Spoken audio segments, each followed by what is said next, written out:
O que faz um pastor? Como ele pode, em um único sermão, atender a tantas necessidades? O pastor não é um gerente ou um administrador de uma empresa chamada de igreja, que está preocupado apenas com resultados. Ele não é um técnico de uma equipe esportiva, que tem um objetivo e usa as melhores habilidades de sua equipe para alcançá-lo. Também não é um sacerdote, que faz a mediação entre as pessoas e Deus. Afinal, em Cristo, todos temos o mesmo acesso ao Pai. O pastor, muito menos, é um general que planeja uma estratégia e usa seus soldados para executá-la, ainda que com o custo de suas vidas. Um pastor é um servo de Deus com um chamado específico para cuidar de pessoas, seja ensinando, pregando, aconselhando ou orando por elas. É um líder, sim, mas não lidera apenas pessoas ou processos. Ele lidera principalmente uma visão: alcançar pessoas com o Evangelho, multiplicar discípulos e compartilhar a graça de Deus. É por essa convicção de chamado que ele é capaz de amar pessoas, dedicar-se a elas, esforçar-se para que, nas palavras do profeta Ezequiel, ele trate dos fracos, cure os que estão machucados, busque os que se desviam, procure pelos que estão perdidos. Seguindo o exemplo do Supremo Pastor, Jesus, que afirmou: "Eu sou o bom pastor, o bom pastor dá vida pelas ovelhas." O chamado pastoral é algo muito nobre, pois ele cuida da igreja, a noiva de Cristo, a instituição que o próprio Jesus fundou ao morrer na cruz. Obrigado, pastor, por aceitar seu chamado de pastorear a igreja de Cristo.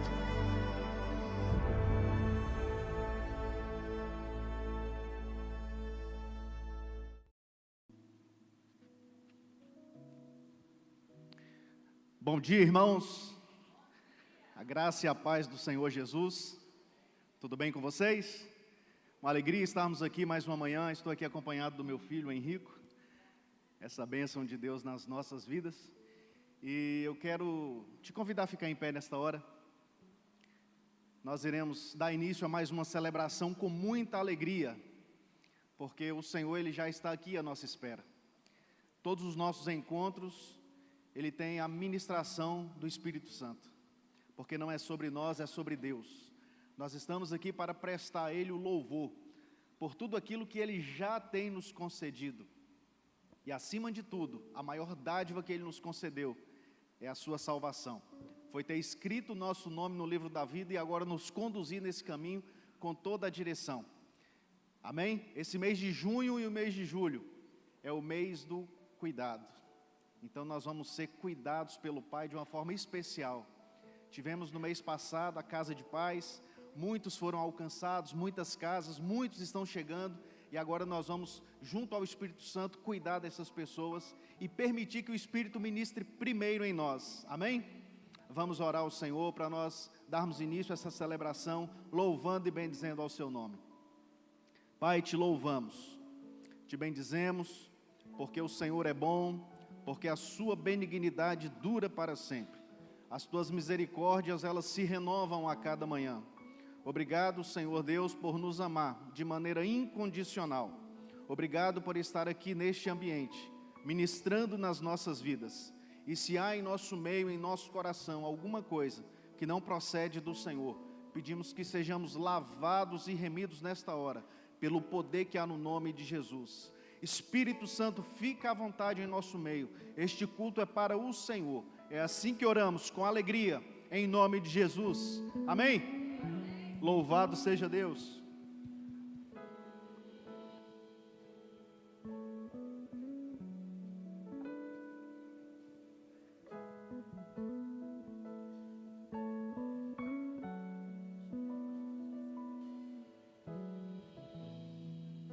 Acima de todos,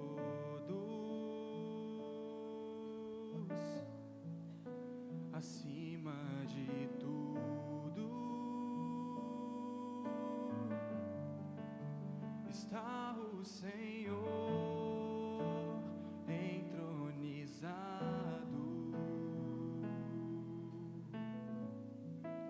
Os anjos e os homens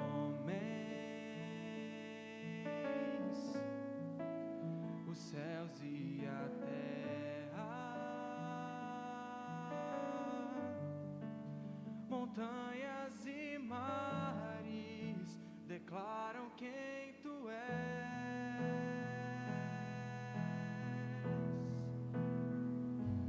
Tu és Senhor e Rei, governa sobre o universo,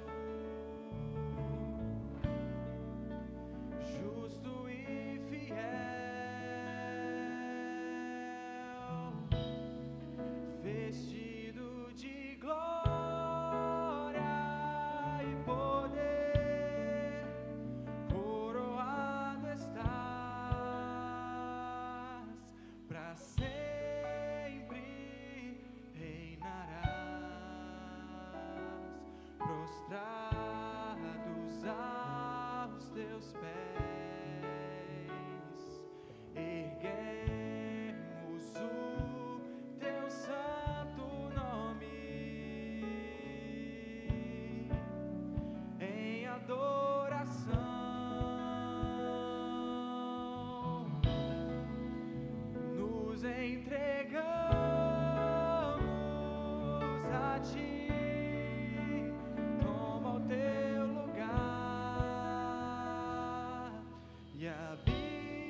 sempre reinarás,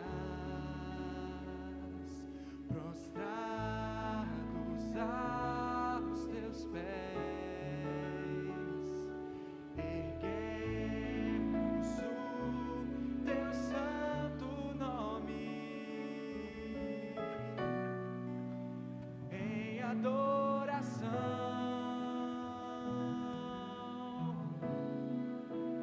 Nos entregamos a ti, toma o teu lugar e habita entre nós, ó Santo Deus,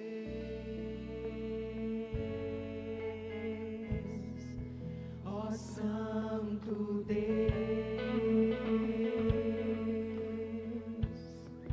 ó Santo Deus,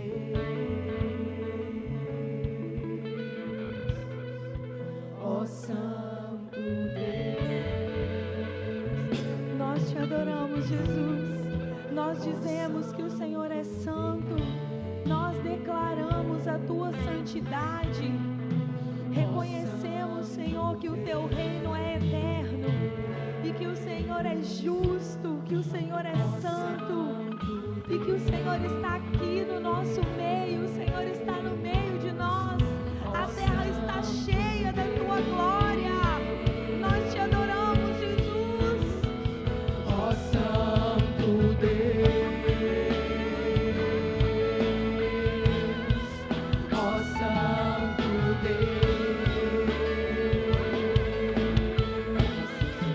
ó Santo Deus, ó Santo Deus.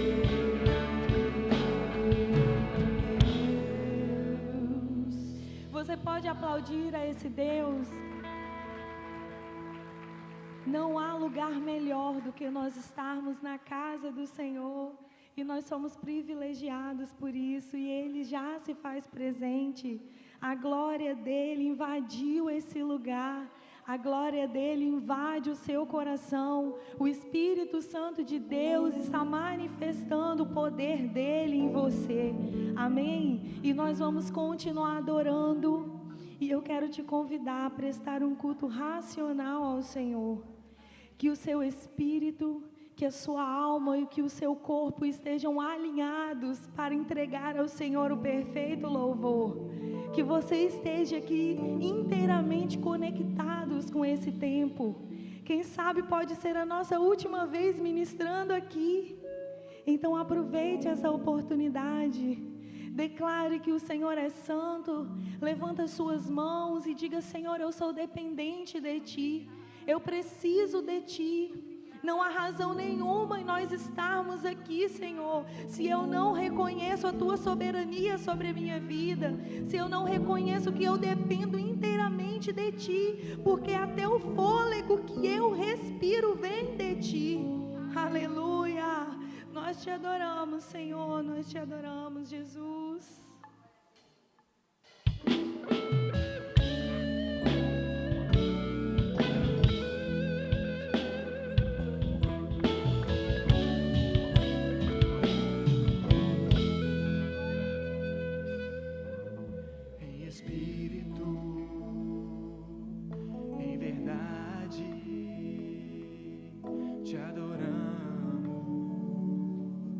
Te adoramos em espírito, em verdade. Te adoramos, te adoramos, Rei dos Reis e Senhor. Te entregamos nosso dos reis e Senhor, te entregamos nosso viver. Declare com força. Pra te adorar, ó Rei dos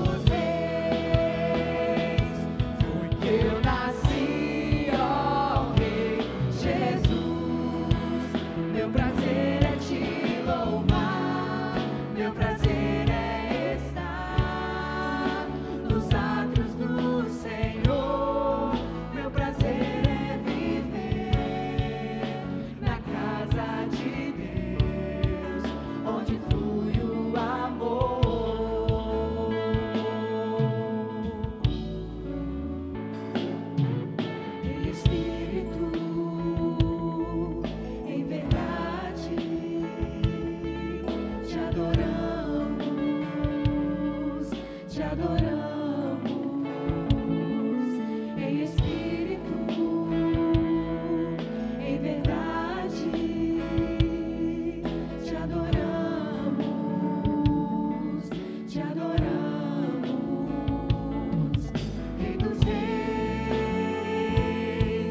e Senhor. Te entregamos nosso viver, Rei dos Reis e Senhor. Te entregamos nosso viver pra te adorar, ó Rei dos Reis. Foi que eu nasci, ó Rei Jesus. Meu prazer é te louvar, meu prazer é estar nos atos do Senhor. Meu prazer é viver na casa de Deus, onde flui o amor. Pra te adorar, ó Rei dos Reis. Foi que eu nasci, ó Rei Jesus. Meu prazer é te louvar, meu prazer é estar nos átrios do Senhor. Meu prazer é viver na casa de Deus, onde flui o amor.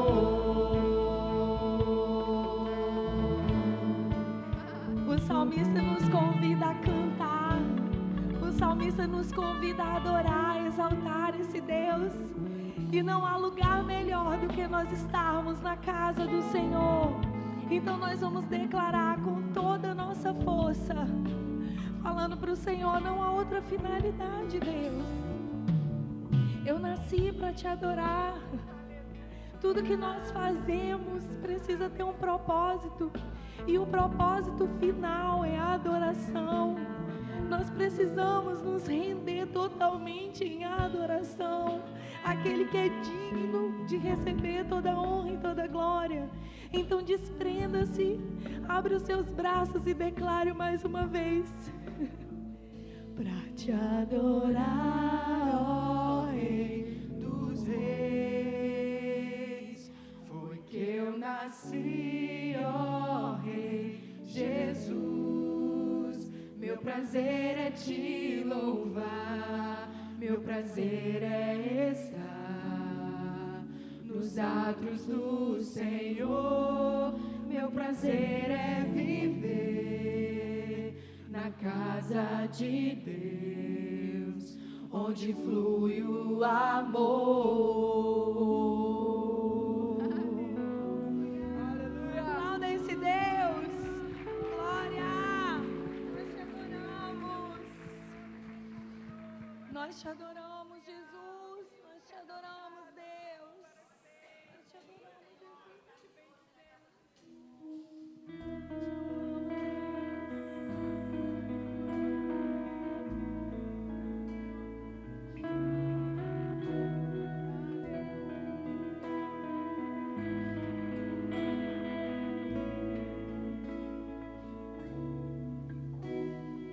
Ele exaltado, o Rei exaltado no céu, eu louvarei.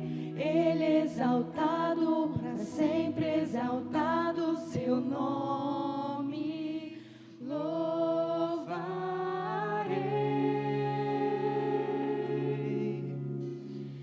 Ele é o Senhor, sua verdade vai sempre reinar.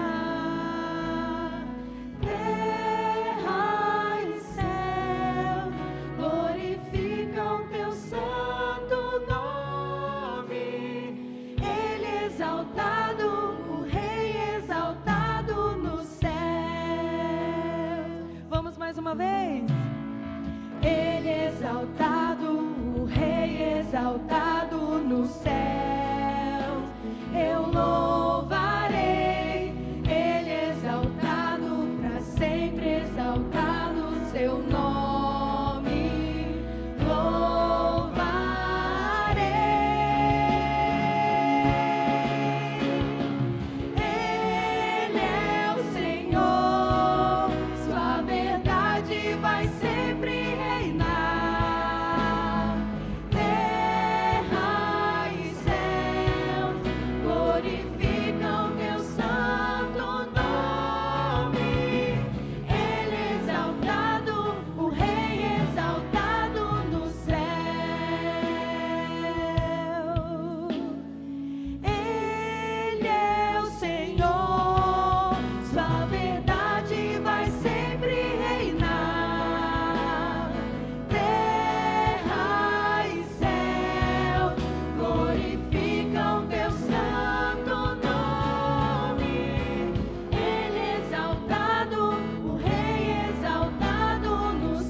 Aplauda mais uma vez ao Senhor. Os irmãos podem se assentar. Glória a Deus.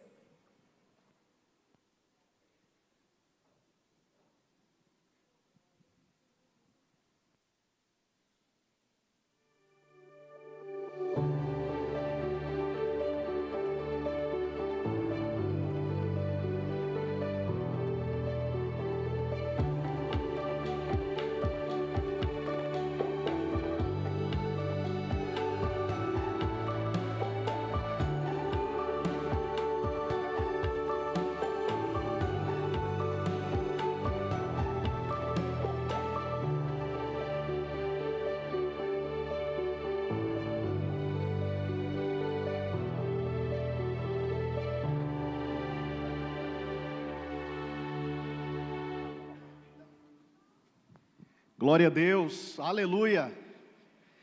Isso aí, jantar dos namorados, amém, irmãos?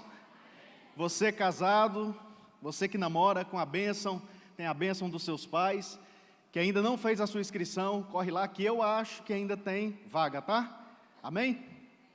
A paz do Senhor, igreja! Amém? Estava querendo dar a paz do Senhor aos irmãos, né? E não podia faltar este momento. Queridos, vocês prestaram atenção que no início nós tivemos aqui um vídeo sobre o dia do pastor? Amém? Eu queria pedir que você aplaudisse o Senhor na vida dos nossos pastores desta casa. Nós somos honrados por Deus, por termos pastores que nos servem com tanta excelência, com tanto empenho, que não medem esforços para cumprir ao chamado de Deus. Na pessoa aqui do pastor Jabes, da pastora Sunamita, nós queremos agradecer todos os demais pastores e também mencionar não só os pastores desta casa, desta comunidade, mas todos os pastores espalhados na face da terra, homens, mulheres que disseram sim ao chamado, que abriram mão de muitas vontades próprias para que a vontade eterna do soberano se cumprisse em suas vidas e a partir deles nós fôssemos abençoados. Somos ovelhas e temos uma direção de Deus através dos nossos pastores. Deus toca em nós com o seu cajado através dos nossos pastores. Então, por isso, todas as vezes que você estiver diante de uma palavra do seu pastor, não questione, não indague, mas permita que o Espírito te ministre através dele. Por vezes receberemos palavras que não são as palavras que queríamos ouvir, mas tenho certeza que serão palavras que são necessárias ouvirmos. E se as colocarmos em prática, nós teremos uma vida abençoada, seremos um rebanho saudável, amém? Porque mais do que uma igreja cheia, nós precisamos ser cheios do Espírito Santo. E os pastores ministram sobre nós. Cada imposição de mãos, cada palavra liberada neste altar por eles, são flechas de Deus para alcançar com vida, paz e abundância o nosso coração. Amém?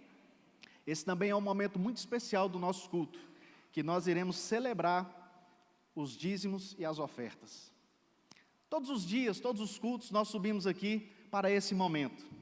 E por que nós somos enfáticos?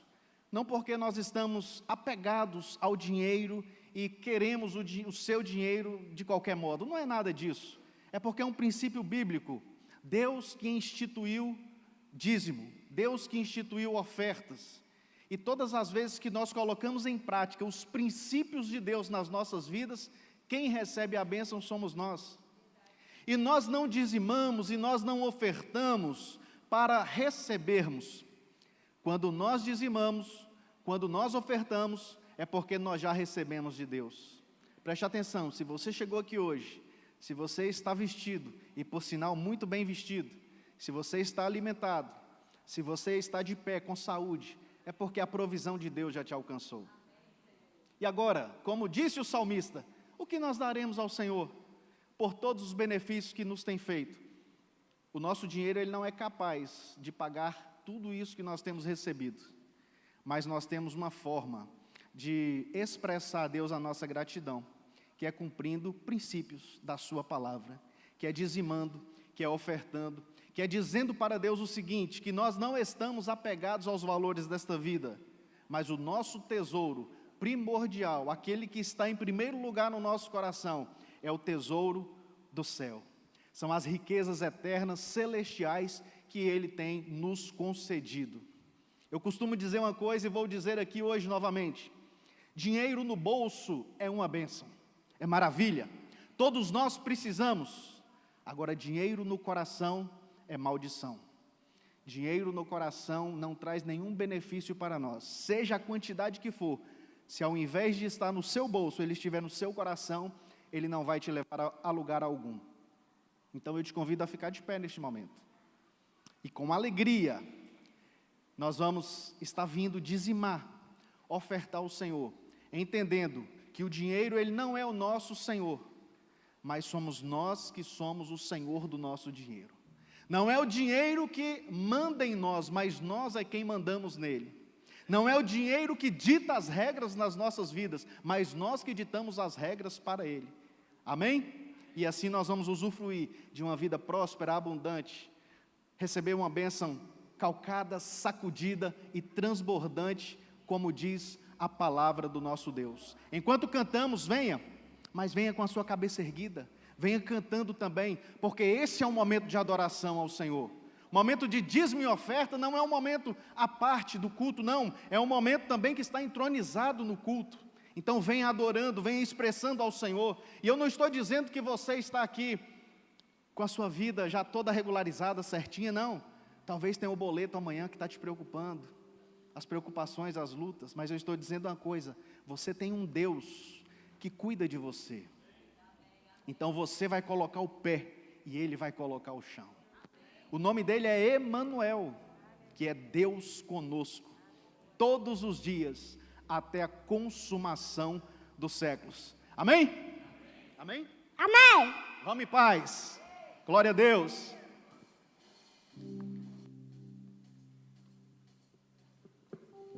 Quando olho para os céus, vejo quão grande tu és, a vontade de me entregar é tão forte.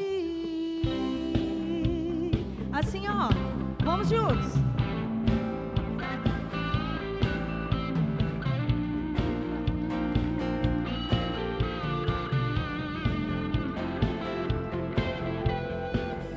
Quando olho para o céu, vejo quão grande tu és, a vontade de me entregar é tão forte. Quando entro em louvor,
sentar com bastante alegria, adorando ao Senhor.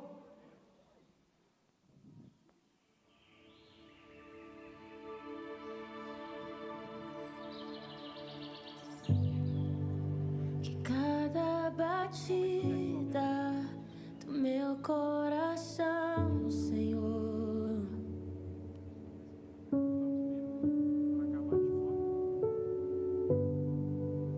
seja uma canção de todo o meu amor por ti.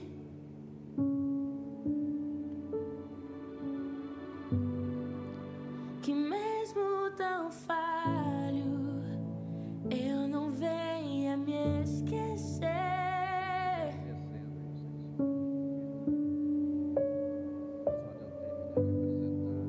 de quem tu és e tudo que fizeste por mim. Que amor é esse que me constrange? Que amor é esse que me atrai? Que amor é esse, Jesus?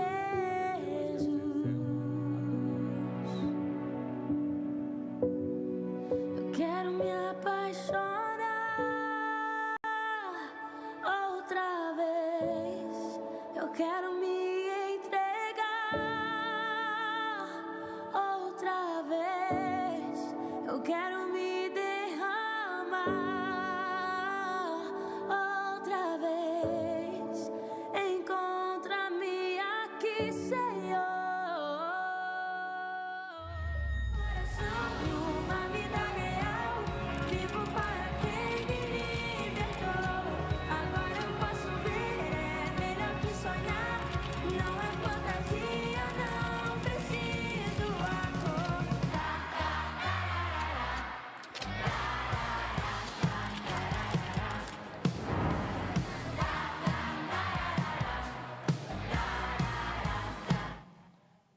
Amém, glória a Deus, hein? Bom dia, bom dia. Agora apareceu o Júlio, né? Estava saindo junho ali. Então temos aí a conferência dos nossos juniores, adolescentes, para você, para mim, para nós, agora em julho. Vamos aí abençoar essa geração aí, participando dessa conferência que também fará diferença na vida da nossa igreja. Queridos, com muita alegria, né? Eu costumo dizer, principalmente aos domingos pela manhã, o privilégio que Deus nos dá. Primeiro dia da semana, poder caminhar para a casa do Pai, para a casa do Senhor, e aqui celebrar a vida, celebrar a comunhão, celebrar as promessas de Deus em nossa vida, sermos renovados, fortalecidos, para que toda a semana ela seja vivida debaixo da unção e da presença de Deus. Então, que bom que você está aqui. Nós temos algumas salas funcionando aqui desde as 8h30, cursos, treinamentos, encontros. Os nossos jovens, adolescentes, juniores já estão nas suas salas, e a gente aqui, e também você que nos acompanha aí da sua casa, do seu trabalho, das redes sociais, e você também pode aí linkar outras pessoas, conectar aí alguém da sua casa, da sua família, para também ser abençoado. Então você, papai, mamãe, que estar aqui, nós temos as salas ali para o seu filho, a sua filha. Quero agradecer já palavras que foram liberadas sobre a nossa vida, sobre os pastores dessa igreja, dessa cidade. Segundo domingo de junho, no calendário batista, comemora-se o dia do pastor. E com muita gratidão a Deus pela vida de cada pastor que passou por esta igreja, que continua aqui com a gente, e por pastores que também passaram por sua vida. Eu até sugiro que, se você puder, depois dessa celebração, ligue para este pastor que um dia, né, passou na sua vida, agradeça a Deus pela vida dele, ore por ele, e se você quiser, você pode ir mais além, você pode surpreendê-lo, você pode abençoá-lo, mandar um presente para ele, falar, está aqui, olha, vou pagar aqui um jantar para você com a sua esposa, com a sua família. Faça isso, honre a vida desses homens de Deus. Esta é uma prática que esporadicamente nós fazemos aqui em nossa igreja. Estava lembrando essa semana, a gente deve voltar no ano que vem, mas no ano passado, pelo menos alguns pastores que a gente conhece, principalmente de igrejas menores, no dia do aniversário dele, a gente manda uma oferta para ele ter um jantar com a esposa e ter um tempo ali só com eles. Então eu sugiro a você que busque oportunidades de honrar esses pastores, como também pastores aqui da nossa igreja que tem sido bênção na sua vida. Amém? E por uma feliz coincidência, hoje nós estamos celebrando o Dia do Pastor, vivendo um momento que todo pastor gosta, de ter pessoas para pastorear, para cuidar. Então, quando você vê pessoas querendo se tornar membro da igreja, nós louvamos a Deus, porque isso primeiro passa aquela mensagem de que a pessoa confia na igreja, confia no pastor. E eu quero convidar então aqui o Iltomar, não é isso, com a Andressa, para vir aqui à frente, acompanhar dos filhos também, e também Daniel e Suelen. Daniel e Suelen, vamos aplaudir o Senhor. Eles não puderam estar aqui no dia da ceia, quando tivemos o recebimento aqui dos novos membros. Nós temos alguns nomes que serão apresentados em outros momentos. A sala ali do Start, né, está cheia no domingo e também na quinta-feira. É o primeiro passo, né, que alguém dá para se tornar membro da igreja, participar dessa sala, cultivar ali um tempo de comunhão. Então, a nossa alegria ainda é maior, tá? Por quê? Porque esses dois casais, essas duas famílias, já foram membros aqui desta igreja. Então, estão retornando à casa do Pai, né? Então, se estão retornando, não é isso? Pode aplaudir o Senhor na vida deles. Tá. Então, eu fico muito feliz de saber, né, que de alguma forma a igreja tem abençoado a vida de vocês. Então, esse tempo todo foi um tempo de amadurecimento, vieram mais preparados ainda, né, para nos ajudar nessa caminhada, né? E é bom que agora a pessoa quer compensar aquele tempo que perdeu, não vem com aquele gás todo, né? Não, pastor. Mas amém, uma alegria então. Para nós, vocês sempre foram daqui, tá certo? O fato de ter saído nunca impediu um abraço, uma ligação, vocês sabem disso, né? Nossa visão é de reino, tá? E isso acontece, e que bom que vocês estão aqui e com as crianças aí para caminharmos juntos, tá certo? Então, estenda suas mãos aqui para frente e fala: Senhor Jesus, com gratidão no coração, nós declaramos a bênção do Senhor sobre a vida dos teus filhos.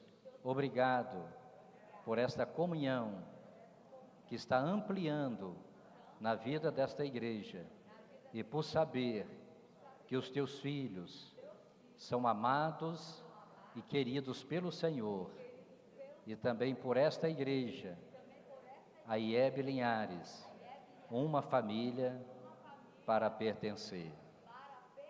Sois bem-vindos, em nome de Jesus. Para lembrar do tempo de assembleia, né? Amém, que Deus abençoe aí, eu recebo um abraço aí. Quem é o Enzo? Quem é o Enzo? Henrico, gravei. E tem que gravar? Gabriel, que maravilha, né? Que bom, tá? Sejam bem-vindos mesmo, tá? Então você que ainda não é membro, pastor, o que eu faço? Então é isso aí, participar ali do Start, tá ok?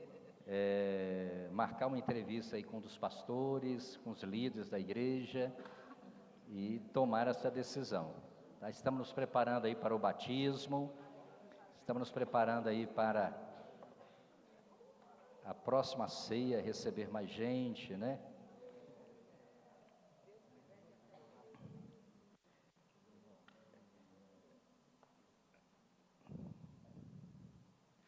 Amém. Queridos, nós estamos dando início hoje, nesta manhã, a uma jornada bíblica, uma série de ministrações que eu sugiro você ligar para alguém que você conhece, talvez um filho, uma filha, alguém que de repente está vivendo um tempo de dúvidas na sua fé, cheio de questionamentos, o que é natural. Às vezes, talvez até alguém da igreja que você conheça, mas confuso na sua mente acerca do céu, acerca da morte, acerca do futuro, que é algo que inquieta os corações. Tá? Então nós, orando ao Senhor, pensando num tema para ser ministrado aos domingos pela manhã, o Senhor nos deu esse tema aí, que é preparado para os dias melhores. Você pode repetir? Você crê nessa palavra aí? Amém? Então tem duas vertentes aqui, uma é crer, outra é estar preparado. Então isso aí depende de você, depende de cada um de nós, preparados. Deixa eu parar aqui, né? Aí, eles falaram que eu tenho que parar, tenho que olhar, tenho que fazer uma postura. Rapaz, rede social é isso, é tanta coisa. Pastor, tem que combinar roupa, haja roupa, viu? E o pessoal daqui é enjoado, eles são criteriosos, né? Parabéns aí, obrigado, André. Ainda mais quando está casadinho novo, vixe, glória a Deus, tá? Então veja bem, quando você ouve esse tema, preparados para os dias melhores, a primeira impressão que fica é sobre conquista, é sobre dias de bênçãos, é sobre dias de prosperidade. Por quê? Porque esta tem sido praticamente uma boa parte do foco das mensagens, dos louvores que a gente ouve nesse presente tempo que estamos vivendo. Você vem para a igreja, lá na empresa, aí chega o palestrante, chega o coach e começa a falar e te estimular, te motivar, e graças a Deus por tudo isso, tá? Mas veja bem, nós vamos realmente falar de conquista, nós vamos falar de prosperidade, nós vamos falar de um tempo de glória, mas falar sobre a verdadeira glória, falar sobre a verdadeira conquista, a verdadeira prosperidade dentro de uma perspectiva bíblica. Amém ou não amém? Então nós seremos convidados a refletir sobre o verdadeiro sentido da vida, sobre qual alicerce a nossa fé deve estar fundamentada, a nossa alegria, a nossa esperança. Então, quando nós falamos sobre preparados para os melhores dias, nós não estamos contradizendo a Bíblia Sagrada. Quando você lê na carta que Paulo escreve a Timóteo, no capítulo 2, no capítulo 3, do verso 1 ao verso 5, nós vamos encontrar aqui Paulo falando de uma realidade dos últimos dias. E eu quero ler com você, se você está com a sua Bíblia, eu vou esperar você abrir a sua Bíblia, se for no celular, que seja no celular, e se você conseguir controlar o seu celular, para que nenhuma outra mensagem tire o seu foco, você deixa ligado. Se você perceber que vai te atrapalhar, eu recomendo você acompanhar aqui pelo data show, pelo projetor, pelo slide, do nome que você entender aí, né? Mas olha aqui que Paulo fala sobre esses últimos dias, que nós estamos sendo convidados a estar preparados para os melhores dias. O que é que diz a palavra de Deus? Vamos ler, vamos lá? Saiba disto, nos últimos dias sobrevirão tempos terríveis. Os homens serão egoístas, avarentos, presunçosos, arrogantes, blasfemos, desobedientes aos pais, ingratos, ímpios, sem amor pela família, irreconciliáveis, caluniadores, sem domínio próprio, cruéis, inimigos do bem, o próximo, traidores, precipitados, soberbos, mais amante dos prazeres do que amigos de Deus. Olha como é que ele termina o texto: tendo aparência de piedade, mas negando o seu poder, afaste-se destes também. Amém, queridos? Então nós encontramos aqui Paulo apresentando um retrato dos últimos dias, características que estariam presentes na vida de homens e mulheres. E aqui ele não está dizendo que é simplesmente o ímpio, não. Ele não está dizendo que o pessoal que está dentro da igreja não estaria nesta categoria aqui. Todos nós, se não tomarmos cuidado, podemos estar relacionados aí nessas qualidades aí não tão desejáveis. Mas veja bem,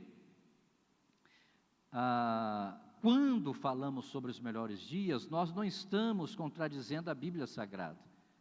Pelo contrário, o fato da Bíblia falar que os últimos dias serão difíceis, trabalhosos, não anula o que a mesma palavra diz acerca da nossa caminhada cristã, que seria pautada de lutas e adversidades, mas que nós teríamos e que nós temos a presença do Espírito Santo, que nos capacita a vivenciar essas adversidades com uma percepção diferenciada. Você olha João 10:10, diz que eu vim para que tenham vida e vida em abundância, a palavra do Senhor Jesus. Então, a Bíblia não diz que seria um mar de rosas, a Bíblia não diz que tudo seria fácil, não. A Bíblia fala da porta apertada, do caminho estreito. A Bíblia fala, que nós temos que estar preparados para as provações, para as lutas. Diz que nós temos que estar preparados para o dia mau. Então a palavra de Deus não engana ninguém. Quem engana são líderes manipuladores e ovelhas que querem ser manipuladas, que querem ouvir aquilo que agrada o seu coração, que vão atrás de gente que promete prosperidade, de gente que mente para você usando a palavra de Deus, mas quando é uma palavra boa, as pessoas querem.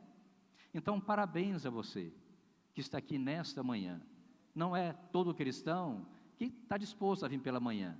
É um tempo de reflexão, um tempo de comunhão, um tempo de trazer a família. Então, parabéns a você. Então, eu quero, usando a Bíblia Sagrada, para a gente ter essa jornada bíblica, nós também estaremos usando um livro que é do pastor Edno Melo, o livro intitulado Vivendo Dias de Glória, Vivendo Dias de Glória.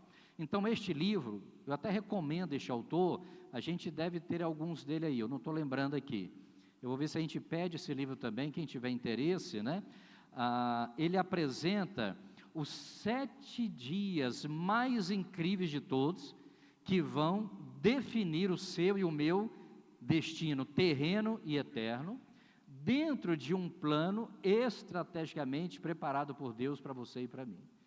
Então, no mês de junho e julho, iremos falar sobre esses 7 dias, tá? Onde você poderá, meditando em cada um desses temas, definir o seu destino terreno e o seu destino eterno. Antes da gente falar sobre esse primeiro dia, tem uma frase aí de C.S. Lewis. C.S. Lewis foi um teólogo, um dos mais conceituados teólogos deste presente século. Se você encontrar algum livro dele, eu recomendo que você leia. O que é que ele diz? Eu creio no cristianismo, tal como creio que o sol nasceu, não apenas porque eu vejo, mas porque através dele eu vejo todas as outras coisas. Então, assim, o C.S. Lewis, ele fala muito sobre, tem um livro que eu acho que tem ali embaixo, Cristianismo Puro e Simples. Puro e Simples, vai te ajudar a pensar um pouco mais a sua fé, a ampliar o seu entendimento, a sua vida será mudada, à medida que você cresce na graça e no conhecimento. Então, crendo na Bíblia Sagrada que eu vivo o cristianismo que eu prego. Tá? Eu quero compartilhar com você com o propósito de ajudá-lo em sua caminhada terrena, rumo ao seu destino eterno. Esse é um propósito dos pastores segundo o coração de Deus. Amém ou não amém? Então, nós vamos começar a nossa jornada bíblica, tá? Apertem o cinto, o piloto vai sumir. Vocês já viram esse filme, né? No filme o piloto sumiu, aqui o piloto vai sumir daqui a pouco, tá? Então nós iremos começar falando sobre o dia mais importante.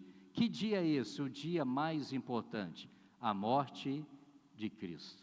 Vamos ler aqui o tema? O dia... Eu queria só que as mulheres falassem para os homens ouvirem. Os homens gostam de ouvir as mulheres falando, né? Hein? Vamos lá?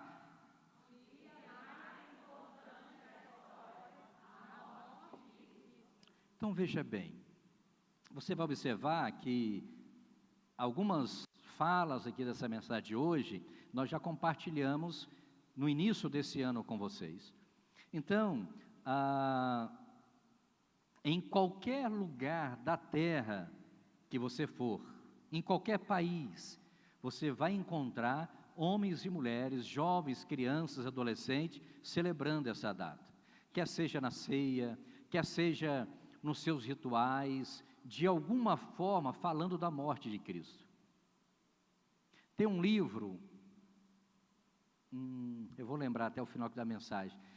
Este livro, ele conta a história de alguns povos e nações, de algumas culturas que não conhecem o Evangelho, que não têm a Bíblia Sagrada, que nunca ouviram falar de Deus e de Jesus. Mas quando você estuda sobre a cultura deste povo, você vai observar que eles têm alguns rituais que se assemelham à morte de Cristo. Toda aquela trajetória, eles não falam de Jesus, eles não falam, né, de Jerusalém não, mas eles citam alguns outros, até animais ou pessoas, e contam uma história que você que é cristão, não tem como você dizer que eles estão falando da morte de Cristo. Então veja bem, de uma forma ou de outra, você vai encontrar. Nos países mais abertos para o Evangelho, nem se fala, os estádios, cruzadas evangelísticas, enfim. Mas se você for também nos países fechados para o Evangelho, se você for, hoje já não existe mais tanto, com a globalização, com a internet, não tem como.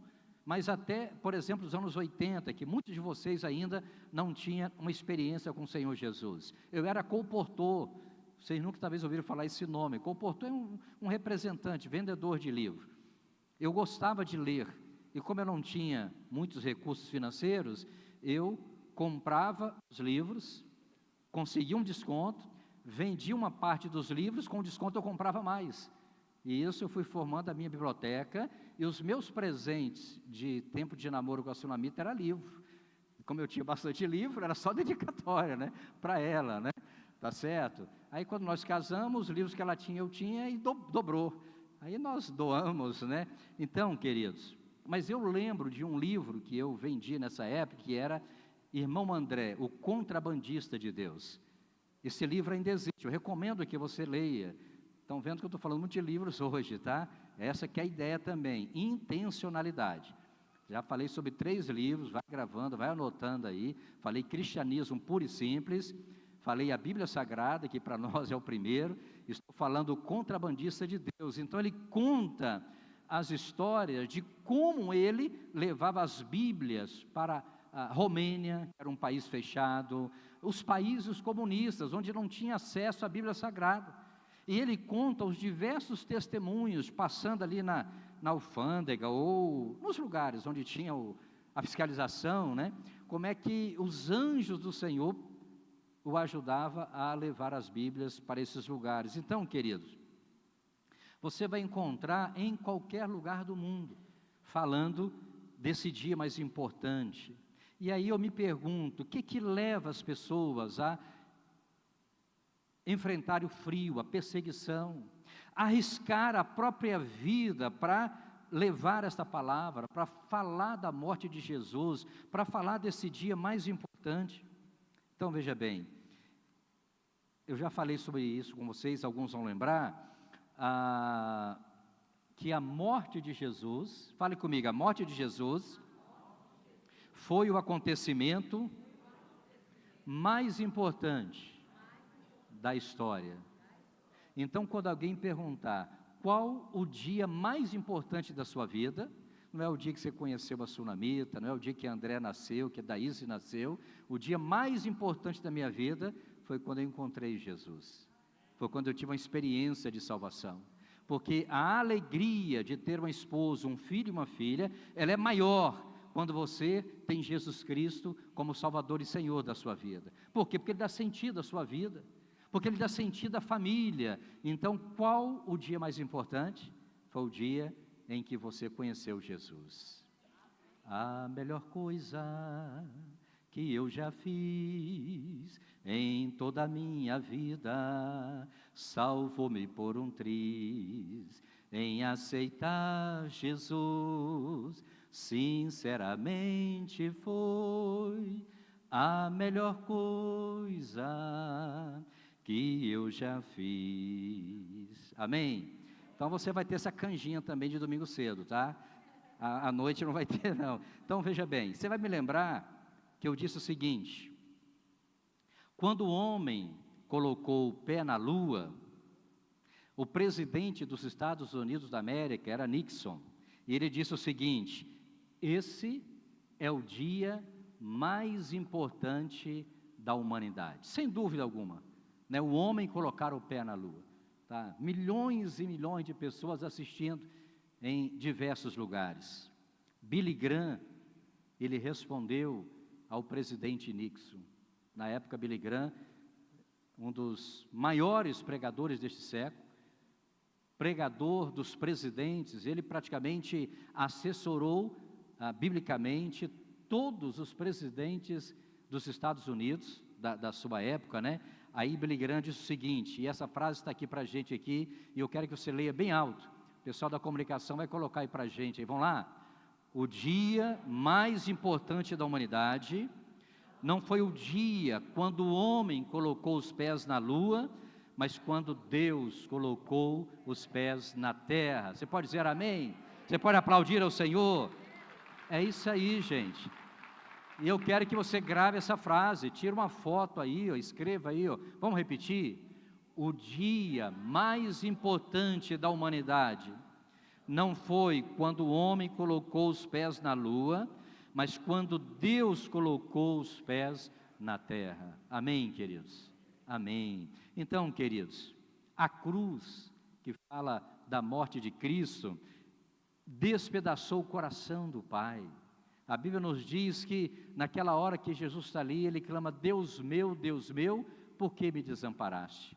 Naquela hora, Deus Pai precisou tirar o olhar do seu filho.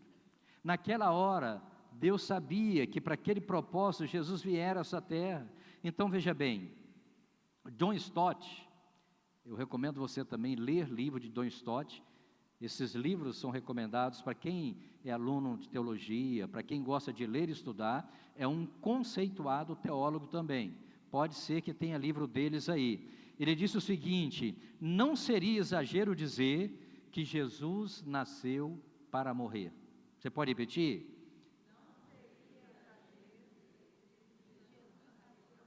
Então veja bem, Jesus, o Filho de Deus, veio à história para nascer num mundo como este, apenas para morrer, com o propósito de garantir um gozo eterno para nós. O propósito foi esse, nos dar o direito de vida eterna, nos dar uma nova vida, uma esperança. Amém ou não amém? Quando você olha para o ministério terreno de Jesus, você encontra lá nos evangelhos, Mateus, Marcos, Lucas e João, você vai encontrar Jesus prevendo a sua morte. Conversando com os discípulos, ele sempre falava sobre esse dia. Em alguns momentos, não tão abertamente. Em outros momentos, de forma mais clara, de forma mais enfática. Quando você lê João, capítulo 12, o verso 27, o Evangelho de João, o que diz a palavra de Deus? Diz assim: agora o meu coração está perturbado, e o que direi? Pai, salva-me desta hora. Não, eu vim exatamente para isto, para esta hora. Então, a morte de Cristo, que ele fala aqui em João 9,26, veio apenas também para confirmar as previsões que o profeta Daniel e muitos outros profetas vaticinaram acerca desse dia. Quando você lê Daniel, capítulo 9, verso 26, e preste atenção, Daniel profetizou mais ou menos 600, 700 anos antes de Cristo, ou seja, 2.600 anos. O que diz Daniel, capítulo 9, 26? Vamos ler.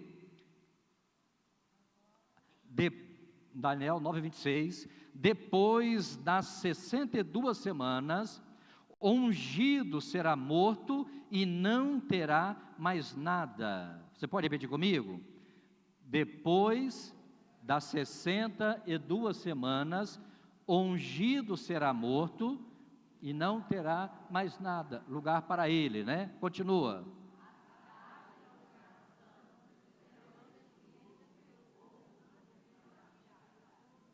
O fim virá como inundação, guerras continuarão até o fim e desolações foram decretadas.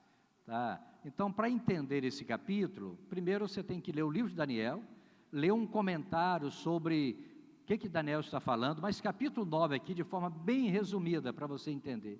Daniel recebe uma visão de Deus, uma revelação acerca dos últimos dias. O capítulo 9, você vai encontrar Daniel falando sobre 70 semanas. Tá? Pode ser que em algum momento a gente fale aqui na igreja só sobre as 70 semanas. Então, dessas 70 semanas, ele divide em 3 blocos. A primeira semana e a segunda, eu não vou entrar em detalhes, porque pode confundir. Então, ele interpreta essa semana em 3 blocos, a primeira, a segunda e a terceira. A primeira já passou, de 7 anos, a segunda de 62 semanas, tá certo? 62 semanas, mais a primeira semana, 69, ele dá a entender que no final da 69ª semana, ele fala sobre isso, ungido viria, esse ungido é Jesus, Jesus já veio. Ele fala que entre essas 69 e as 70, ou a 70ª, né, tem um período de tempo, e é justamente o período que nós estamos vivendo. Você está entendendo? Aí Daniel ainda fala o seguinte, mas depois desse período, ele percebe também na visão, e agora uma visão diferenciada, porque no capítulo 2 de Daniel, ele tem também uma interpretação da estátua de Nabucodonosor. Eu vou fazer um link aqui para você entender, tá certo? Então, da mesma forma que nas semanas, Daniel percebe que no final de 69 há uma pausa, o povo de Israel deixa de sair de cena, porque você sabe que Malaquias foi o último profeta, os profetas vieram, o povo de Israel não ouvia, houve um período de silêncio, Deus falou, já que vocês não querem ouvir, eu vou ficar 400 anos sem me comunicar com vocês. São aquelas páginas em branco, entre o Antigo Testamento e o Novo Testamento, apenas para nos falar um tempo do silêncio de Deus para com o povo de Israel. Só que havia promessas no Antigo Testamento para a chegada do Messias. Depois desse período de 400 anos, o Messias vem. A vinda do Messias confirma as previsões dos profetas. Daniel se aprofunda um pouco mais, como eu disse, sobre essas 70 semanas. Deixa o texto aqui na tela para a gente, Daniel 9:26, e ele diz, olha, que depois das 62 semanas, o ungido será morto. Isso já aconteceu, Jesus morreu. Daniel se aprofunda dizendo o seguinte, olha, vai vir um tempo de guerra, um tempo de desolação, mas ele diz que vai ter um fim. Ou seja, nós estamos vivendo, queridos, entre as 69 e esse período das 70 semanas. Daqui a pouco Jesus volta, e essa 70ª semana, ela voltará a ser contada. Eu não sei como e quando, mas eu sei e eu creio nessa realidade. Só para fechar aqui, na visão ou na interpretação que Daniel dá, da estátua de Nabucodonosor, que você já leu no livro de Daniel, você vai lembrar agora. O rei tem um sonho, ele vê uma estátua de ouro, de prata, de bronze e de ferro. Só para resumir aqui, Daniel fala, ouro representa você, daqui a pouco você vai deixar de ser, Babilônia deixou de ser. Prata representa uma nação que vem depois de você, foi aí os medos e os persas, que já apareceram na história, sumiram. As pernas representa um outro império. Daniel não falava quem seria o império, mas quando você estuda a história da humanidade, você sabe que era Roma. E aí Roma já surgiu também, você conhece a história, períodos imperadores. Roma praticamente não se fala mais em Roma, existe hoje, mas Daniel diz que nos últimos dias, aí ele fala dos 10 dedos da estátua. Esses 10 dedos, os comentaristas entendem que é um grupo de nações que vão se reunir, que vão se juntar nos últimos dias, e a gente precisa estar atento aí quando o senhor falar do mercado como europeu, e outros grupos aí, tá certo? Daniel dá a entender que quando esses 10 reinos estiverem reunidos, aí uma pedra será lançada nesse reino, e aí é quando Jesus estará voltando. Então, queridos, só para situar onde que eu quero aqui, estou entrando nisso aqui para aguçar a sua curiosidade, para quando a gente anunciar que vai falar sobre isso, você, vou me matricular. Mas você pode ir lá no nosso curso Básico de Teologia, que lá no livro de Daniel vai falar sobre isso, tá bom? Mas o que eu quis dizer aqui? Essas profecias de Isaías, de Daniel, de Miqueias e muitos outros profetas se cumprem em Jesus. A morte dele já estava prevista. Você vai encontrar pessoas falando que foi uma fatalidade. Jesus veio com uma ideia, com um pensamento, no meio do caminho não deu certo, ele morreu. Gente, não tem lógica isso. É só ler a Bíblia Sagrada. A cruz é o centro da história da humanidade. Você sabe disso antes de Cristo e depois de Cristo. Todos os livros usam como referência o nascimento de Jesus, ou a vinda de Cristo aqui a essa terra. Então, todos os acontecimentos da Bíblia Sagrada, lá do Antigo Testamento, apontam para Jesus, apontam para esse dia. Satanás não queria que ele morresse. Ele sabia que Jesus morrendo, daria continuidade à história da redenção. Então Satanás fez de tudo. Jesus, vamos fazer uma parceria. Pai, esse mundo é meu. Se você me adorar, você já pensou, eu e você? É claro que ele não usou essas palavras, vocês conhecem a história, quando Jesus é tentado. Então Satanás fez de tudo. Quando Jesus nasce, o que acontece? Herodes manda quem? Matar as crianças. Então o diabo já sabia que para isso ele fez de tudo. Mas um dia ele disse: Pai, está consumado.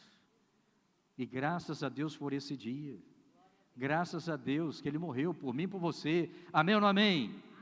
Mas fique tranquilo que domingo que vem vai falar sobre o dia mais incrível da humanidade. Não vou falar qual que é não.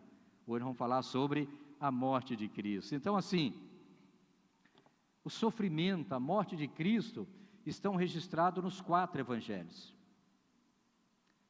Você não vai encontrar os 4 evangelhos repetindo os mesmos assuntos. Os 3 primeiros, Mateus, Marcos e Lucas, praticamente o que tem um, tem outro. Mas quando se fala da morte de Cristo, tem nos 4. Para nos fazer entender a relevância deste assunto. Então, queridos, nós não precisamos que nenhum outro autor, nenhum outro livro nos ajude a entender isso. A Bíblia para nós é suficiente. Mas é interessante também a gente saber que historiadores romanos, historiadores judeus, que viveram nos dias de Jesus, ou 10, 15, 20 anos depois, atestaram a morte de Jesus. Então, se alguém não quiser acreditar em você, porque não acredita na Bíblia, então fala assim, então tá. Então, já que você não acredita na Bíblia, tudo bem. Estude Joséfo, que foi um sacerdote, que foi um escritor do ano 100, ou seja, 30 ou 40 anos depois de Jesus nasceu, Joséfo praticamente teve acesso a gente que andou com Jesus. Nós temos aqui o livro escrito por Joséfo, eu tenho este livro também. Então, historiadores romanos e judeus atestaram a morte de Jesus. Esse Joséfo foi um historiador judaico-romano, um apologista, apologeta e um excelente escritor. Olha o que ele diz acerca desse dia. Vai ser colocado aí para a gente, vamos lá. Os que haviam amado Jesus durante a sua vida, não o abandonaram depois da morte. Ele, Jesus, lhes apareceu ressuscitado e vivo no...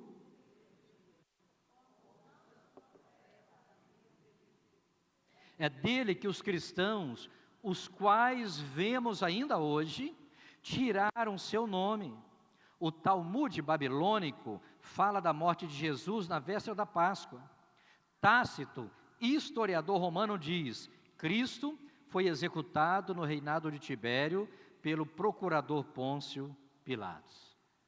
Então, queridos, para quem não acredita na Bíblia, que não é o nosso caso, a gente pede a essas pessoas para estudar esses livros, que não eram crentes, não eram membros de igreja, não tinham compromisso com pastor, com igreja, historiadores. Então, assim, quando você ler os evangelhos, você vai ver detalhes que eles contam ali acerca do ministério de Jesus, da morte de Jesus, tá citando referências do Antigo Testamento. Então, assim, para nós não faz muito sentido, tá? Mas preste atenção, quando alguém não acredita nisso. Mas eu tenho que pensar o seguinte, por isso que eu mandei uma mensagem essa semana para pais, mandei para os líderes. Por quê? Porque eu sei que muitos filhos, muitos jovens, têm conflitos acerca disso, gente. Para nós, isso é ponto pacífico. Deixa eu falar uma coisa para você. Para muitos dos nossos jovens e adolescentes não é.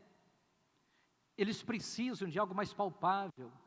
Eles precisam de algo mais que traga à sua mente.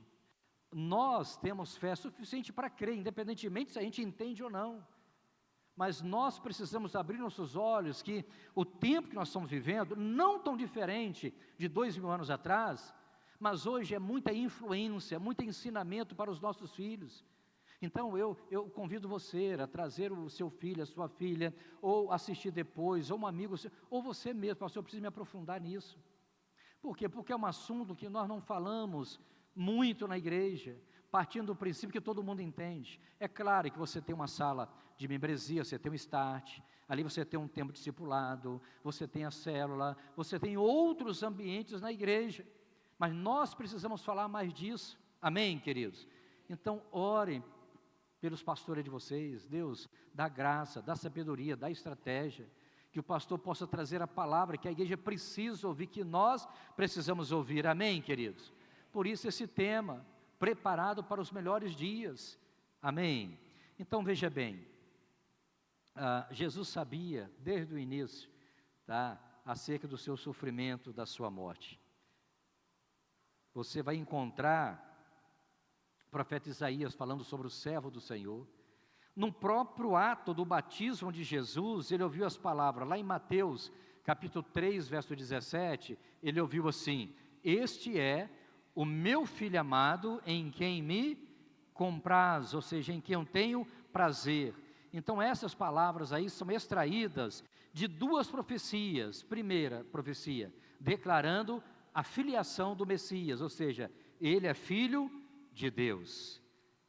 Quando eu falei, este é meu filho amado, aqui está dizendo que ele é Deus, ele é o filho de Deus, mas está também nos passando aquela ideia, descrevendo o ministério do Messias como servo do Senhor. A gente não vai aqui entrar em detalhes por uma questão de tempo, mas Isaías fala do servo do Senhor, Isaías 42, Isaías fala do servo sofredor.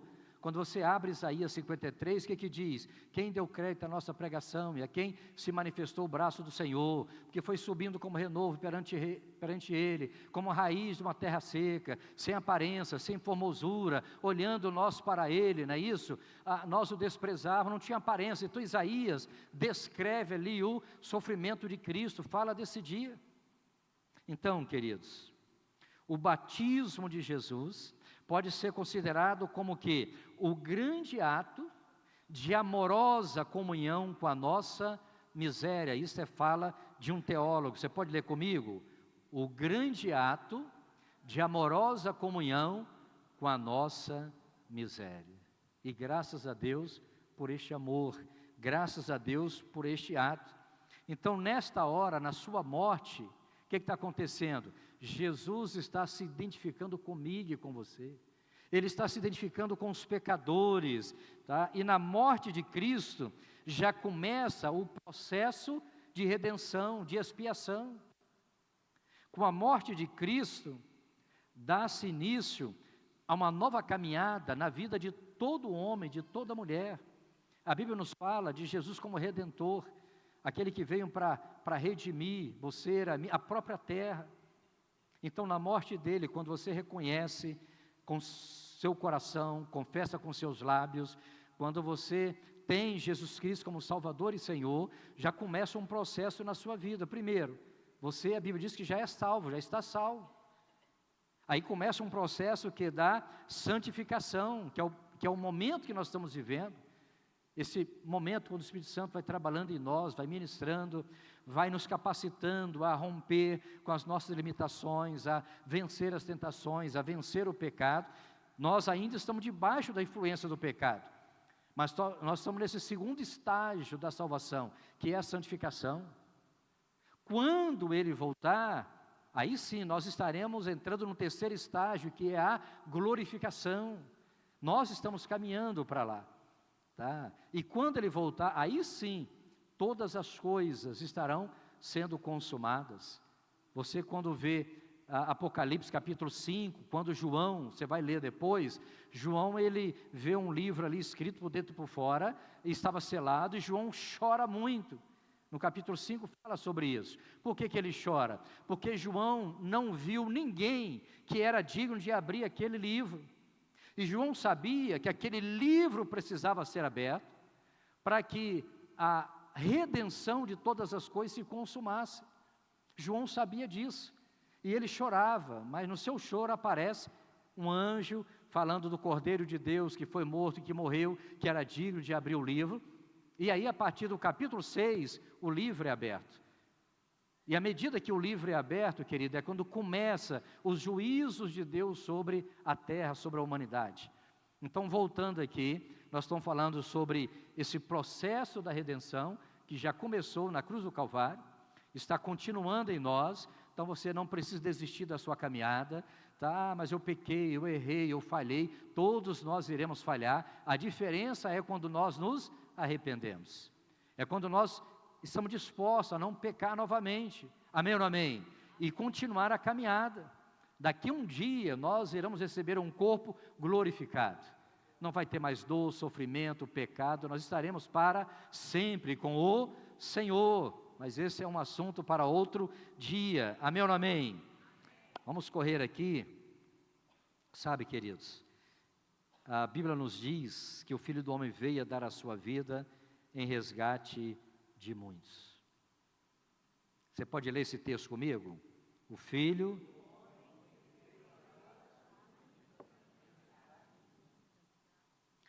Olha a preocupação de Jesus, a gente fala sempre isso na ceia. Ele sabia que ia morrer, e Ele queria que os seus discípulos guardassem na mente e na memória, tá, o propósito dele ter vindo na terra. Então, na festa da Páscoa, que era uma das festas mais importantes para o judeu, Ele institui a ceia do Senhor, e você sabe disso. Ele fala, todas as vezes que vocês participarem da ceia, qual é o propósito? É lembrar do que eu fiz, é lembrar de quem eu sou, é lembrar do que eu estou fazendo, é lembrar do que eu irei fazer. Então você precisa participar da ceia, celebrar a ceia. Você precisa de lembrar de gente que não está participando. Meu irmão, vamos celebrar a ceia. Deixa eu falar uma coisa para você. Não tem nenhum poder místico na ceia. Tem crente que acha que se não participar da ceia está em pecado, né? Pecado é se ele não participar ou participar de qualquer maneira, ou se não participar também, nem ligar, está aí para o baralho, de que ideia eu vou, aí sim, negligência, omissão, tá certo? Mas veja bem, a ceia aponta para esse dia. Então Jesus se preocupou, mestre, onde quer que prepare a Páscoa? Vocês vão entrar na cidade, vão ver um homem carregando um balde d'água, não é isso? Chegue perto dele, fala, o mestre quer que você prepare o aposento ali, o mestre quer que você... E você conhece a história, ele prepara a Páscoa, todo aquele cenário de traição, todo aquele cenário de palavras liberadas, querido, a preocupação de Jesus. Ele foi para o céu, mas enviou o Espírito Santo. É um outro dia que nós vamos falar, talvez terceiro ou quarto domingo. Então veja bem, nós precisamos desejar participar da ceia do Senhor. E quando estivermos participando, viver esse momento. Não é tentando lembrar dos nossos pecados, não. É lembrar de quem perdoa os pecados. É lembrar de quem é o nosso Salvador, o Senhor da nossa vida, o nosso Redentor. Sabe, queridos, eu já falei sobre isso para vocês na ceia. Eu achei muito linda essa ilustração. Leonardo da Vinci, depois de ter pintado o seu quadro imortal, A Última Ceia, um quadro famoso, você já deve ter visto, né? Ele pediu a opinião de um amigo dele sobre o quadro que ele estava pintando. Aí o amigo parabenizou. Rapaz, mas que quadro, que cena linda, Jesus, os discípulos, né? Aí ele parabenizou ali esse artista. Aí ele disse o seguinte, ele destacou, o amigo dele, o cálice nas mãos de Jesus.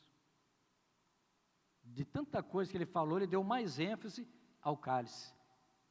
Aí o artista Leonardo da Vinci foi lá e cobriu o quadro todo com tinta, aquela coisa toda, e o amigo não entendeu. Aí ele disse o quê? Tem uma frase aí, que eu quero que coloque aqui para a gente: nada deve desviar a atenção de alguém que esteja contemplando o Senhor. Você quer repetir? Nada deve desviar a atenção de alguém que esteja contemplando o Senhor. Então, querido, na celebração, no culto, reverência, é para Ele, é para a glória dEle. Está em casa, onde você estiver, tá? Você está olhando para Ele. Então não permita que nada, nenhuma circunstância, roube de você a alegria, o prazer de viver esse momento, que seja aqui, que seja onde você estiver. E deixa eu falar uma coisa para você, tem muita coisa desviando o nosso olhar, tem muita coisa roubando o nosso tempo. Olha, meu Deus, eu tenho pedido a Deus para me ajudar nisso aqui também. Às vezes até para trabalhar, às vezes até para ouvir uma canção, uma mensagem, sem tomar cuidado. Isso para não dizer das outras coisas, que eu creio que ninguém aqui vê outras coisas além disso, né? A gente precisa pensar nisso. O que o salmista diz, gente? Salmos 27, ele diz assim, olha, uma coisa eu pedi ao Senhor. Além de pedir, eu vou buscar. O que é? Que eu possa morar na casa do Senhor todos os dias da minha vida. Para quê? Para contemplar a formosura do Senhor e aprender no seu templo. Amém? Olha o desejo do salmista. Então você não precisa necessariamente estar todos os dias no templo, mas você pode todo dia estar na casa do Senhor. Amém ou não amém? A casa do Senhor, o seu corpo é templo e morada do Espírito Santo. Onde você chegar, onde você estiver, a casa do Senhor estará ali. Você carrega essa presença dentro de você, é a presença do Espírito Santo. Então, a formosura do Senhor, você pode contemplar em todos os lugares. Só que, infelizmente, por causa do pecado, a gente investe mais tempo ouvindo o que o jornal está dizendo, falando da miséria, falando da crise. A gente fala muito mais de problemas do que da formosura do Senhor, da glória do Senhor. E deixa eu falar uma coisa para você, você pode falar do problema, você pode falar da crise, da dor, da dificuldade, tá certo? E às vezes é necessário, tá? Mas a forma como fala, a maneira como você fala, não é pecado falar, mas a motivação, a prioridade que você dá a isso, a forma como você coloca o coração, nem sempre é da mesma forma que você fala de Jesus. Amém, queridos? Porque nós estamos ouvindo essa palavra e a gente vai refletir um pouco aqui. Então deixa eu caminhar aqui para a gente encerrar. Então veja bem, fale comigo, a morte de Jesus anuncia o início do fim de todas as coisas. Então veja bem, Apocalipse, que é o último livro da Bíblia, revela que a vinda de Jesus e a sua morte na cruz estão diretamente relacionadas ao fim da história como nós a conhecemos. quando Jesus veio a essa terra, os ponteiros do relógio profético começaram a se mover. Você já deve ter lido, já deve ter ouvido, preste atenção, não dentro de ambientes cristãos ou evangélicos, mas você já deve ter lido sobre um relógio que está chegando à meia-noite. Você já deve ter lido alguma coisa sobre isso. Em 1957, foi fundado o Clube de Roma. Alguns países europeus se reuniram e quando você estuda um pouco sobre esse Clube de Roma, eles mostram uma certa apreensão acerca dos últimos dias. Homens que não, provavelmente, talvez conheça a Bíblia, não vou aqui, eu não conheço eles, né? Mas usam terminologias bíblicas para falar sobre o Apocalipse. Eu li um livro nos anos 80, e esse livro eu recomendo para você também, Apocalipse Já. Nos anos 80, eu achava interessante, eu lia o autor falando de coisas que naquela época não tinha, e eu ficava assim, como é que é isso? E eu pensava assim, isso deve ser lá no Japão, que era um país desenvolvido, né? Mas preste atenção, nós estamos em 2024, de 80 para 2024, dá quantos anos? 44 anos. Quando é que você, deixa os mais antigos responderem aqui, quando é que você começou a ouvir falar de cartão de crédito? Alguém lembra aqui? Quantos anos tem? Chuta aí, ninguém, eu falei os mais velhos. 25 anos. O Anderson ali, mas ele é novo, mas mexe com isso, né? Cartão de crédito, 25 anos. Como? 1970 tinha um night club, né? Não é da minha época. Tá. Então, mas, se perguntar aqui, acho que ninguém, você e mais uns 3. Tem um lá atrás que lembrou, né? Então, tá. Você vai contar nos dedos. Então, eu estava lendo esse livro, gente, e o autor falava assim, ó, você vai chegar no supermercado, você vai comprar mercadoria sem dinheiro. Hoje, para nós, essa coisa mais natural do mundo. Mas entra na máquina do tempo. 44 anos atrás, já falava sobre isso. E eu ficava assim, então ele estava falando de sinais do fim do mundo. Ele cita muitas outras coisas.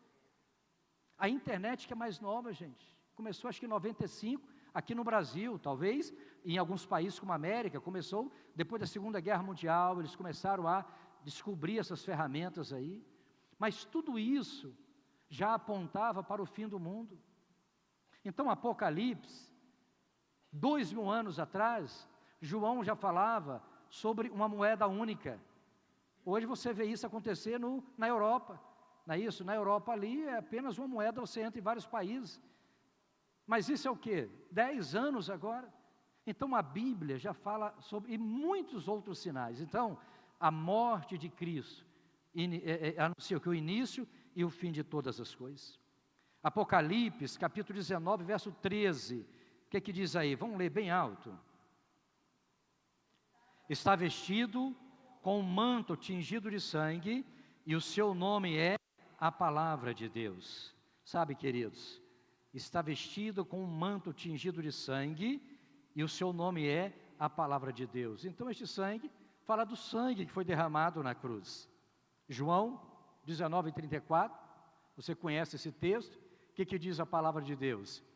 Em vez disso, um dos soldados perfurou o lado de Jesus com uma lança, e logo saiu sangue e água. Graças a Deus pelo sangue de Cristo derramado. É pelo sangue que nós somos salvos. É pelo sangue que nós somos libertos. É pelo sangue que nós vivemos, queridos. O sangue de Cristo. 5 vezes Jesus derramou o seu sangue. Eu não sei se eu vou lembrar de todos. A primeira vez, no jardim do Getsemane. Estava orando por mim e por você. Suor se tornou gotas de sangue. A segunda vez, caminhando pelas estradas poeirentas de Jerusalém. A terceira vez, quando eles colocam aquela coroa de espinhos na sua fronte. Quando eles furam no seu lado. 4, a quinta eu não estou lembrando aqui. As suas mãos também que são cravadas ali com aqueles pregos. Valorizemos o sangue de Cristo. Todas as vezes que eu negligencio, todas as vezes que eu me omito, todas as vezes que eu nego a obra de Cristo na minha vida, eu estou pisando neste sangue, estou rejeitando este sangue, eu estou abrindo mão do presente mais precioso que Deus me deu, que é a minha salvação. Amém? Vamos orar, curva a sua cabeça, feche os seus olhos. Glória a Deus. Pai, nós queremos louvar o Teu nome, bendizer ao Senhor, por esta manhã, esse início dessa jornada bíblica. Obrigado a Deus, pelo sangue que foi derramado no Calvário. Obrigado, Senhor, porque o Senhor nos deu o privilégio de conhecer esta palavra, de reconhecê-lo como Salvador e Senhor da nossa vida. Obrigado pela vida de homens e mulheres, ó Pai, que um dia passaram por nossa vida e que deixaram esse legado, deixaram esse ensinamento. Obrigado, ó Deus, porque em todos os países do mundo praticamente, esta palavra está sendo anunciada. E eu quero agradecer ao Senhor pelos missionários, agradecer ao Senhor pela vida de homens e mulheres que têm abraçado esta causa, que têm anunciado Jesus, que têm, ó Deus, estão pagando o preço, ó Deus, por causa do Evangelho. Oramos, ó Pai, para que como igreja nós sejamos fortalecidos em nossa fé, renovados em nossa esperança e que nós possamos caminhar, ó Deus, com esta convicção do perdão dos nossos pecados, com esta esperança de que um dia nós estaremos para sempre com o Senhor. Em nome de Jesus, amém, amém e amém. Amém, queridos. Deus abençoe.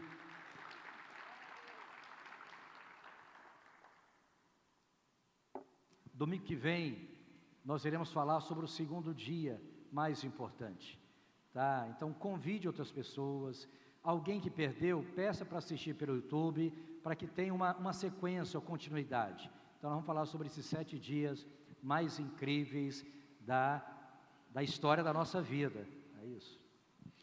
Amém? Glória a Deus, que oportunidade maravilhosa nesta manhã, nós sermos mais edificados pela palavra, né? Então nós sairemos daqui ainda mais convictos desse dia importante para nós, que foi o dia que o sangue de Cristo regou a terra e nos deu o poder de sermos justificados nele. Então nós somos santos, porque Ele nos santificou com a sua morte, com aquele dia mais importante. E somos santos todos os dias na luta por essa santidade. Amém? Temos uma arte aí. Quero só dar esse informe aqui. Nós teremos aqui na nossa igreja, será sediado aqui na IEB Linhares, no dia 13 de julho, no sábado, das 14 às 21 horas, o encontro regional dos casados para sempre, conhecido também como 2 igual a 1. Talvez alguém aqui já conhece. Se você tiver interesse de participar, é um momento muito importante na vida do casal. Está ali o site, o telefone com o WhatsApp, para que você possa se inscrever. Essas inscrições, elas se darão pelo próprio evento, não é a partir da nossa igreja, nós só iremos sediar aqui este encontro. Amém? Fica de pé neste momento, nós vamos orar para encerrarmos essa celebração. Eu quero te desafiar a você nessa noite, trazer mais alguém com você. Fale desse dia importante para mais alguém durante essa tarde. Convide as pessoas que você teve o mês passado na casa delas, na missão Casa de Paz. Vamos propagar esse dia mais importante, vamos levar a mensagem da cruz a estas pessoas. Nós não podemos reter, mas nós temos que permitir que passe em nós e chegue às pessoas. Amém? Não se preocupe como será a resposta ao seu convite, como será a resposta à sua mensagem. Se preocupe em estar centrado no propósito de Deus, se permitindo, sendo um instrumento em suas mãos e gozando, desfrutando do que o dia mais importante nos proporciona, que é uma paz que excede todo o entendimento, é uma paz diferente da que o mundo nos dá, uma paz que nos capacita a sobrepujarmos as circunstâncias adversas e permanecermos firmes no caminho. Amém?